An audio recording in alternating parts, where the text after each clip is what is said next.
Evangelho de Mateus, capítulo 6, versículo 31. Não andeis, pois, inquietos, dizendo que comeremos, ou que beberemos, ou com que nos vestiremos. Porque todas essas coisas os gentios procuram. De certo, vosso Pai Celestial bem sabe que necessitais de todas essas coisas. Mas buscai primeiro o reino de Deus e a sua justiça, e todas essas coisas vos serão acrescentadas. Ao invés de se preocupar com o alimento, ao invés de ficar buscando bebida, roupa, priorize algo que é muito mais importante. Priorize a Deus. Priorize o reino de Deus, as coisas de Deus, a palavra de Deus, que Deus sempre vai suprir a sua necessidade. O povo judeu passou 40 anos no deserto. Deserto, todos nós sabemos que há carência de tudo. Não tem água, alimento raro quase não tem, roupa nem pensar, né? Conforto nem pensar. Mas Deus supriu aquele povo durante 40 anos. Supria com alimento, com maná, supria com carne, supria com água, supria com as roupas que não se desgastavam. Então entendo, irmãos, Deus garante o nosso suprimento, mas para isso nós devemos priorizá-lo, priorizar a obra do Senhor. Porque, como nós vimos em João 3,27, nada nós receberemos se não for com uma concessão de Deus. É Deus que nos garante o sustento, não é o seu emprego. O seu emprego ele pode faltar a qualquer momento, mas Deus nunca faltará na sua vida. Não é o seu dinheiro, os seus recursos. Os seus recursos, o seu dinheiro pode acabar, mas o recurso de Deus nunca se acabará. Então a nossa confiança em Deus, a nossa fé em Deus, a nossa prioridade a Deus é que nos garante o suprimento. Deus cuida de nós. Nós vimos em textos anteriores que os pássaros são cuidados por Deus. Os lírios do campo são vestidos por Deus. Então Deus nos deu a vida e Ele tem, de certa maneira, uma responsabilidade sobre nós, cuidar de nós, né? E colocar todas as oportunidades para que nós nos convertamos à sua palavra e colocar todas as oportunidades para que nós aceitemos a Jesus Cristo como único Senhor e nós tenhamos a garantia da vida eterna. O objetivo maior de Deus, sabe qual que é? Te levar de volta para o paraíso, para o reino de Deus. Esse é o objetivo maior de Deus. Esse é o foco maior de Deus. Então, se Ele tiver que permitir que você perca um olho, um braço, ou algo precioso para que você seja salvo, Ele vai permitir. Entendam, Ele sacrificou o que Ele tinha de melhor, o seu único filho, que morreu torturado para nos salvar. Então Ele vai fazer tudo para nos salvar. E Ele nos supre em todas as nossas necessidades, não só a salvação. Entendo, irmãos, busque em primeiro lugar o alimento do Espírito, a bebida do Espírito, a vestimenta do Espírito. Busque em primeiro lugar as coisas espirituais. Nós temos que mudar de nível, nós temos que mudar de patamar. Nós não podemos ficar andando como os ímpios, aqueles que não conhecem, não creem no Senhor, não conhecem a palavra de Deus, andam. Eles andam preocupados com o emprego, eles andam preocupados com comida, com bebida, com vestimenta. Eles priorizam essas coisas, eles buscam em primeiro lugar essas coisas. Nós buscaremos em primeiro lugar o alimento, a bebida e a vestidura do Espírito, aquilo que é espiritual, porque nós somos um pouco mais espirituais do que eles. nós valorizamos mais as coisas espirituais. Então a nossa prioridade tem que ser essa, buscar em primeiro lugar o espiritual. E quando você faz isso, Deus se acrescenta aquilo que é material. Deus se acrescenta aquilo que é físico. Entende, irmãos? Tem que priorizar a Deus. Amar a Deus acima de todas as coisas é priorizar ao Senhor. É fazer em primeiro lugar para o Senhor. Né? É demonstrar amor para o Senhor. E não se demonstra amor ficando inquieto por coisas materiais. Se eu perder emprego, quem vai me sustentar? Confia no Senhor. Se você perder o emprego, é porque Deus tem um emprego melhor para você, se você prioriza a Deus. Então o segredo é priorizar o Senhor. Buscar em primeiro lugar as coisas de Deus, as coisas espirituais, e as demais coisas vão ser acrescentadas. Entendam, eu sempre cito um exemplo. Você pode ter muita abastança na sua casa, muitas roupas, pode ter que nem aquela menina lá, 500 pares de sapato lá, né? Não vai dar tempo de usar. Pode ter tudo isso, mas de uma hora para outra você pode ser recolhido, você pode ser recolhida. E aí? Se você não cuidou do espiritual, se você não aceitou o Senhor, se não ouve a palavra, não procura obedecer a palavra, vai perecer, irmãos. Vai ter a eternidade, não é anos, é a eternidade de sofrimento. Mas se você priorizar aquilo que é espiritual, em primeiro lugar é Deus, a palavra de Deus, depois eu vou para essa festa, depois eu vou para esse compromisso, depois eu vou fazer aquilo, primeiro para o meu Deus, né? Quando você faz isso, você tem uma garantia eterna, né? E aquilo que é momentâneo, Deus te suprirá. O Senhor diz, não andeis, é ordem do Senhor, não fique inquieto a respeito de comida, de bebida e de vestido. É como se Deus falasse, deixa comigo, procura primeiro o que é espiritual, procura primeiro a minha presença, procura primeiro o reino de Deus, as leis do reino de Deus, né? Porque a justiça, né? O reino de Deus, a justiça é a palavra do Senhor. E Deus vai cuidar do resto, Ele vai te suprir. É claro que Ele vai te dar oportunidades, não pensa que vai cair tudo no seu colo. Ele vai te abrir as portas, vai dar oportunidade, você vai caminhar e você vai conquistar suprimento, bebida e roupas, vestimento. Então entendam, é isso que Deus quer de nós, que nós priorizemos aquilo que é espiritual e Ele vai nos acrescentar aquilo que é material. Amém? E no versículo 34 diz, não vos inquieteis, pois, pelo dia de amanhã, porque o dia de amanhã cuidará de si mesmo, basta cada dia o seu mal. Irmãos, não queira viver o amanhã hoje. Tem gente que tem compromissos, tem missões, tem coisas para fazer amanhã e já começa a fazer hoje. Então não queira viver o amanhã hoje. Viva o amanhã, amanhã. Hoje você tem que viver hoje, o dia de hoje. Basta a cada dia o seu mal. Todos os dias tem luta. Se você fica pensando muito no amanhã e não cuida do hoje, corre um risco enorme de nem chegar no amanhã. Então, irmãos, faça a obra hoje, né? Interceda hoje, e amanhã faça de novo.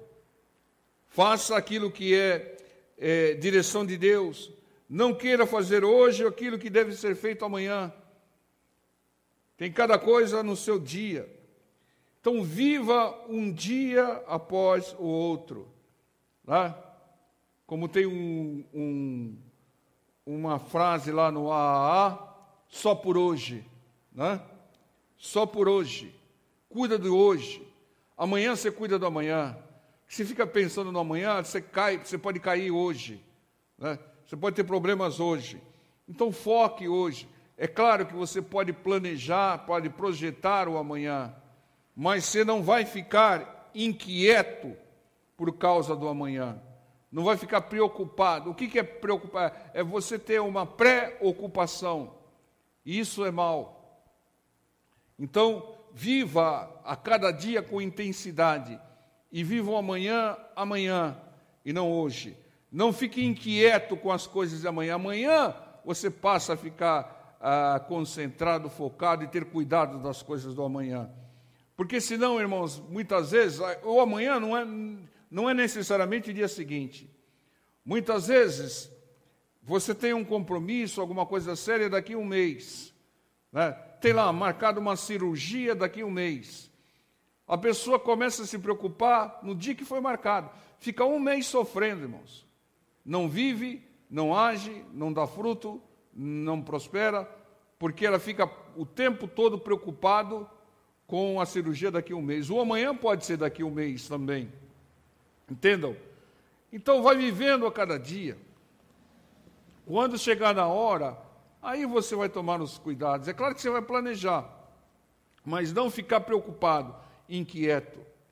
Porque a preocupação, ela só vai fazer algo ruim no seu corpo. Vai te trazer uma ansiedade, vai te acrescentar, como acrescenta em algumas pessoas, gastrite, úlcera, tudo que é ruim, irmãos. Se preocupar fosse bom, irmãos, a gente se preocuparia, mas só não tem nada de positivo. O que tem de positivo é planejamento. Você planejar, não, quando chegar naquele dia vai ser assim, assim, assim, pronto, desligo. Né? Vou viver a cada dia até chegar a hora. Amém, povo de Deus? Então não fica ansioso, não. Né? Eu estou orando para o meu filho se converter. Enquanto ele não se converte, que ele vai se converter amanhã, a pessoa fica sofrendo pelo filho. Não, irmão. Planejou, está orando. Então não fique inquieto, irmãos. Porque o tempo pertence ao Senhor. Quanto mais você ficar inquieto, mais Deus vai dar a oportunidade de você tirar essa inquietude. Ou seja, Ele vai prolongar os prazos. Mas quando você estiver na confiança, quando você atingir os propósitos do Senhor, porque Deus não age, o tempo de Deus não é medido em minutos, ou horas, ou dias, ou meses. O tempo de Deus é medido em propósitos. Cumpriu o propósito, Ele libera. Não cumpriu o propósito, vai ficar retido, até cumprir. Nós acabamos de falar de João Batista. O João Batista cumpriu a sua missão. Cumpriu a sua missão, então ele recolheu. Para que ficar fazendo o que aqui? Né? Então, o Senhor Jesus é a mesma coisa. Porque muitas pessoas falam, o Senhor Jesus viveu muito pouco. 33 anos e meio. Não, ele viveu o suficiente para cumprir a sua missão. Se fosse necessário um pouco mais, ele ficaria. Mas não era necessário, ele cumpriu a missão.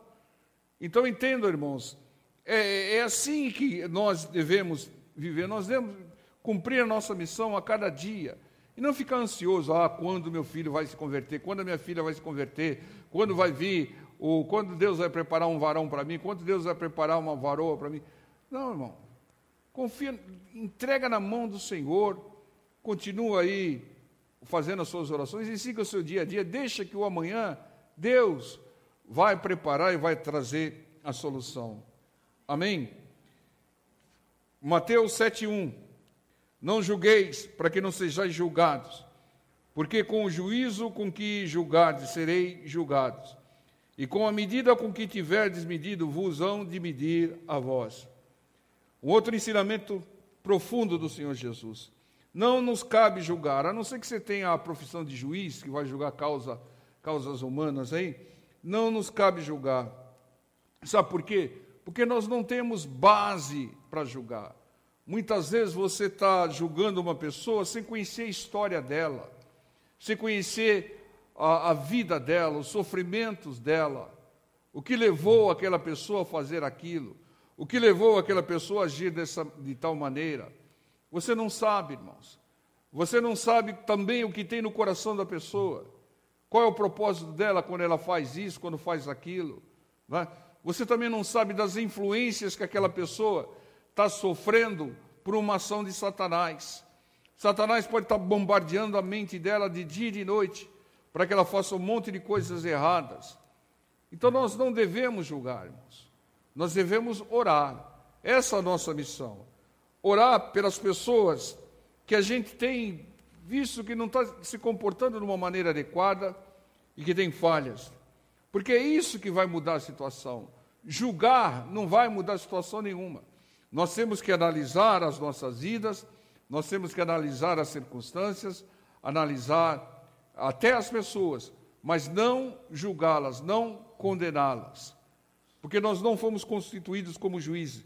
Porque se nós julgarmos de uma maneira incorreta, seremos julgados também de uma maneira incorreta. Entendam, irmãos? Muitas vezes, nas minhas reflexões, eu peço perdão a Deus, porque muitas vezes eu julguei determinada pessoa, um determinado líder, uma determinada denominação, e não me cabe a isso. Eu tenho que analisar e orar e ver também, ter um olho bom, irmão. Ver que sempre tem algo positivo que está sendo feito, né? Agora, quando tudo é escândalo, o que a gente tem que fazer é aquilo que o Senhor Jesus fez, denunciar, para que ninguém caia nesse escândalo. Mas não julgar, falar, toma cuidado com isso, toma cuidado com aquilo, porque está conflitando com a palavra, tal. Mas não ficar condenando. A gente não sabe o que está levando a pessoa a fazer aquilo. Às vezes é uma pessoa que, sem entendimento nenhum, perturbada pelo inimigo o tempo todo, uma cabeça bombardeada por Satanás, e está fazendo um monte de coisa, irmãos. A nossa luta não é contra pessoas, é contra espíritos, espíritos que enganam e bombardeiam a mente das pessoas para que elas façam coisas erradas. Amém? Porque nós muitas vezes, falhamos. Né? Nós queremos, aquele que é sábio, ele quer ser corrigido, mas ele não quer ser julgado e nem condenado. Amém? Versículo 3 ao versículo 5.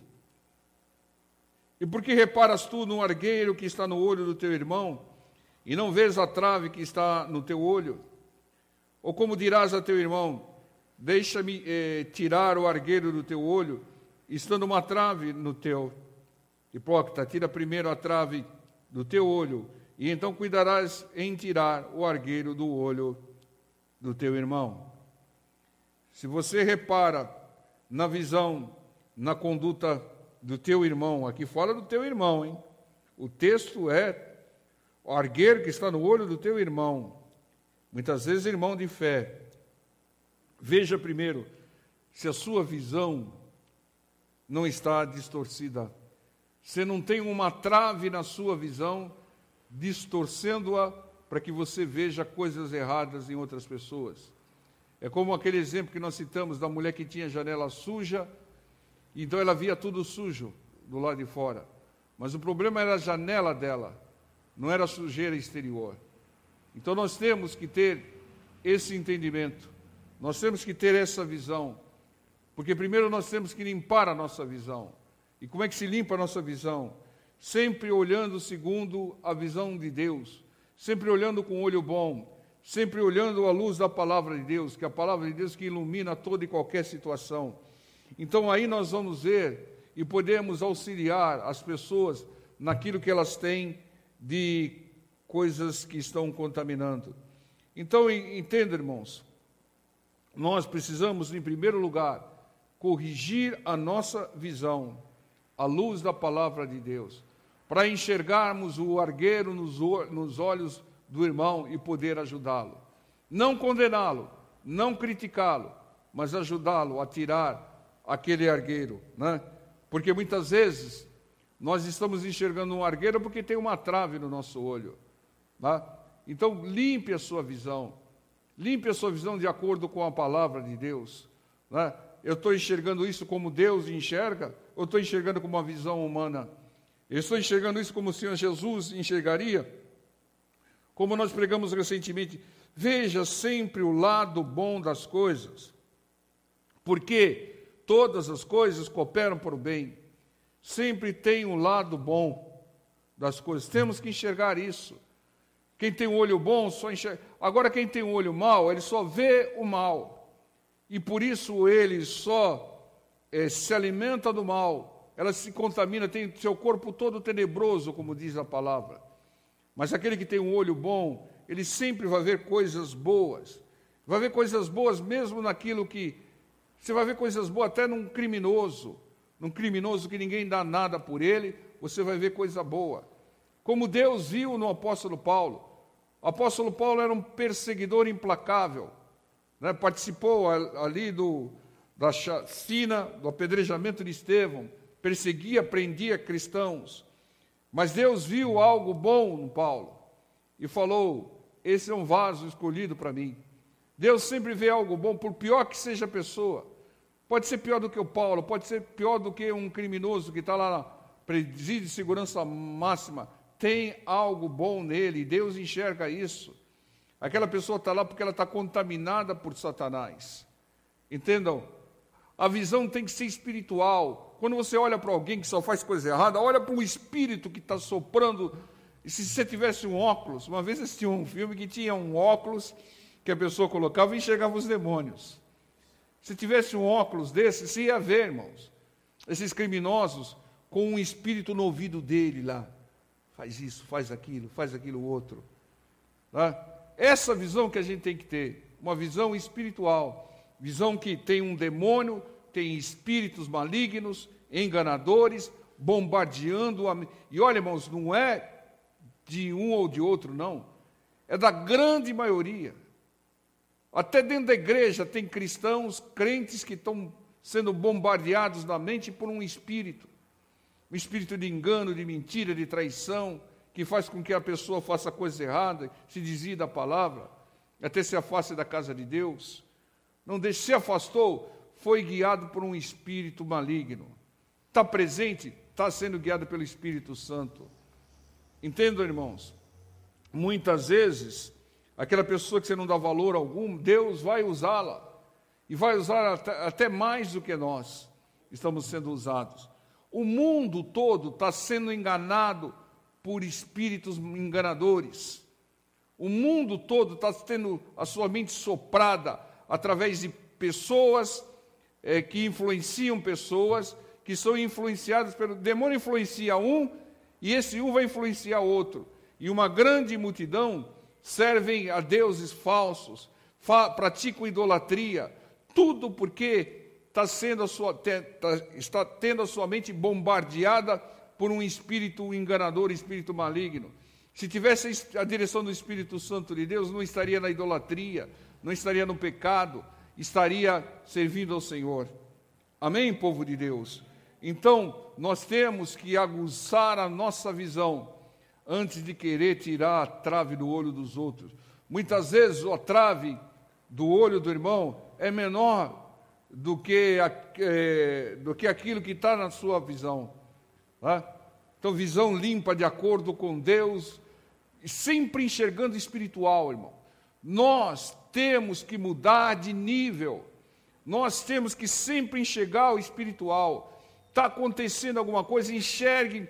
Você está vendo o material, mas você tem que enxergar o espiritual. Não tem coisa do diabo aí, tem coisa do inimigo aí, tem armadilha. Às vezes vem algumas propostas, ore espiritualmente, tem uma armadilha do inimigo aí. Ou se não, isso é uma oportunidade de Deus, isso é uma correção de Deus, isso é uma bênção de Deus. Temos que ter essa visão à luz da palavra de Deus, irmão. Temos que parar de ser enganados. Sempre uma visão espiritual de tudo. Amém? E aqui, no versículo 6 diz: não deis aos cães as coisas santas, nem deiteis aos porcos as vossas pérolas, para que não as pisem com os pés, e voltando vos despedacem. O que diz esse versículo? O que significa não dar coisas santas aos cães e não dar pérola aos porcos? O que significa isso? O que é santo que nós podemos dar para o porco ou podemos dar aí para os cães? A palavra de Deus. Mas aí, pastor, aí conflita. Porque a palavra diz: ide por todo o mundo, pregai o evangelho a toda criatura. Pode ser um cão e um porco aqui na visão espiritual é um escarnecedor, aquele que despreza e pisa na palavra de Deus, aquele que zomba da palavra de Deus, um escarnecedor. O que você tem que fazer com um escarnecedor? Você leva a palavra, ele zombou, ele brincou, ele escarneceu, ele pisou na palavra, não leve mais a palavra para ele. Entregue-o na mão de Deus. Sabe o que Deus vai fazer? Vai quebrantá-lo, vai quebrantá-lo, vai quebrantá-lo, até o ponto de ele estar receptivo à palavra, até o ponto de ele parar para ouvir. Quantos eram assim? Quantos disseram, eu nunca vou pisar numa igreja de crente? Quantos não brincaram com a palavra de Deus? Quantos não zombaram da palavra de Deus? E depois vieram as lutas, vieram os sofrimentos, a pessoa não tinha o que recorrer, aí veio alguém falar de Deus, ela estava mais receptiva, ela aceitava mais. Entende, irmão? Não tem outro caminho. Você que está orando para um familiar, você que está orando para um parente próximo se converter, tenha isso em mente. Você tentou levar a palavra, a pessoa não quis nem ouvir, até brincou, até zombou, ou mesmo desprezou.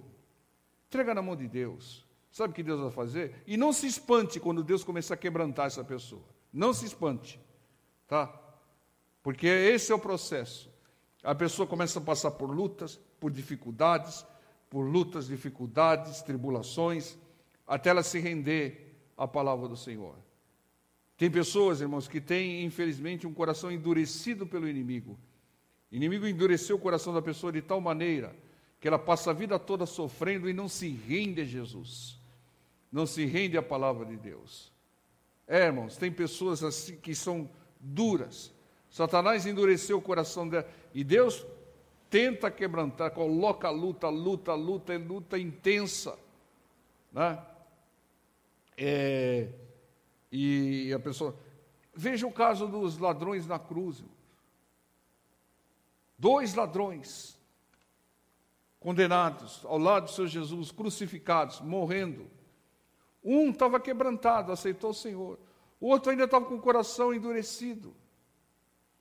Né? O coração estava endurecido. E sabe o que aconteceu? Um foi salvo, o outro não.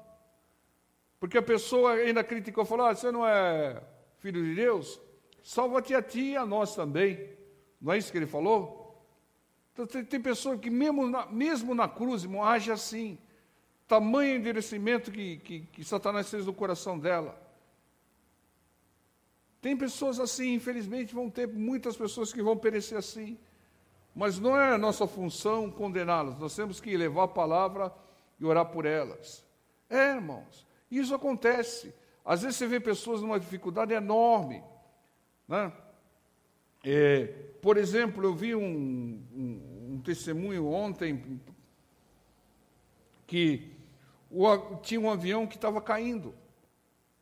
Os pilotos sabiam que estava caindo, que estava tudo descontrolado, que eles iriam morrer.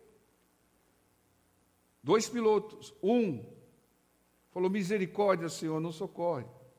O outro soltou um palavrão. O que você acha que vai acontecer com um, que vai acontecer com o outro? Entende, irmãos? É assim. Tem pessoas que, mesmo na hora da morte, de sofrimento, não se rende a Deus, se revolta, fala palavrão, né? Se rebela. Por quê, irmão? Coração endurecido. Né? São pessoas que, quando você leva a palavra, ela rejeita a palavra, ela escarnece a palavra, ela zomba da palavra, ela xinga, ela fala palavrão. Não leve mais. Essa pessoa precisa de um intenso tratamento de Deus, um quebrantamento profundo. Né? Deus permitindo que o inimigo faça aquela pessoa sofrer muito, para ela chegar ao ponto de falar, Senhor, me socorre. Chegar ao ponto de alguém chegar a falar de Jesus e ela ficar atenta ouvindo. Não, irmão, tem um Deus que pode mudar a sua situação, o meu Deus mudou situações semelhantes e tal. Ela para ouvir. Mas tem pessoas com o coração duro que falam, ei, não vem com essa conversa, você não está vendo o meu sofrimento, ainda vem com essa conversa. sai para lá, né, seu isso, seu aquilo. Irmãos, infelizmente, irmãos, por que é o inferno? Porque vai ter muita gente lá. Se não tivesse muita gente que fosse para o inferno, não existia. O inferno foi preparado para os demônios, né? Satanás e seus anjos caídos, os demônios, né? Mas ele quer levar o máximo possível de pessoas para lá. E tem muitos que estão sendo levados para lá, porque ele endurece o coração da pessoa até na hora da morte, né? Então, não dê. Você pregou uma vez, zombou, escaneou. A palavra de Deus é um bem precioso, irmãos. A palavra de Deus é uma coisa santa. E ela não pode ser zombada, pisada, escarnecida por ninguém. Levou uma vez, a pessoa escarneceu, zombou, pisou, xingou. Não leva mais, irmão. Deixa Deus tratar até o ponto dessa pessoa se tornar receptiva à palavra. Em alguns casos até a pessoa pede. Em outros casos você vai falar e aí você vai encontrar um outro ambiente, porque o sofrimento fez aquela pessoa cair na real, né? Satanás endurece o coração e Deus vai lá e quebranta o coração. Mas o quebrantamento, infelizmente, é feito de uma maneira dura, é feito à base de lutas e tribulações. Por que você acha que o Senhor Jesus disse, no mundo tereis aflições? Porque as aflições são permitidas por Deus, porque elas têm um bom propósito, quebrantar, né? Mas o Senhor disse, tenha bom ânimo, porque aqueles que creem, ela passa rápido. Amém? Amém, igreja?